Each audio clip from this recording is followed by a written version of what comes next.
আজ কল্পারম্ভ। কি এই কল্পারম্ভ? সপ্তমী, অষ্টমী, নবমী ব্যাপী শারদোৎসবের এই যে বিরাট কর্মকাণ্ড, তার উদ্বোধন পুজোকে আমরা বলি বোধন। আর এরই শাস্ত্রীয় শব্দ হলো কল্পারম্ভ, যার কারণই হলো দেবতার ঘুম ভাঙানো। শাস্ত্রকরেরা বলছেন আমাদের যে বছর, অর্থাৎ গোটা একটা বছর 12 মাস, তা দেবতাদের কাছে অহোরাত্র, অর্থাৎ 6 মাস দিন, মাঘ থেকে আষাঢ়, 6 মাস রাত্রি, শ্রাবণ থেকে পৌষ।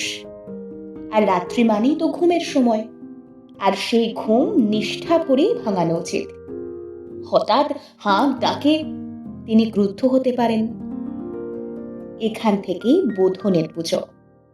দীর্ঘকাল ধরে ধীর লয়ে মন্ত্রোচ্চারণে একটু একটু করে ঘুম ভাঙানো। যদিও এই বোধনেরও ভাগ রয়েছে, তবে তার মধ্যে অন্যতম প্রতিপদাদি।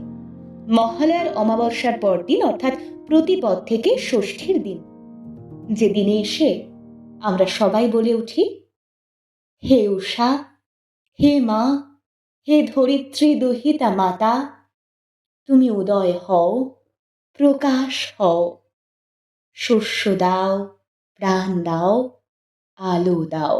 মহাষষ্ঠীর শুভেচ্ছা সকলকে। সকলে ভালো থাকুন, এই পুজো আলো হয়ে উঠুক।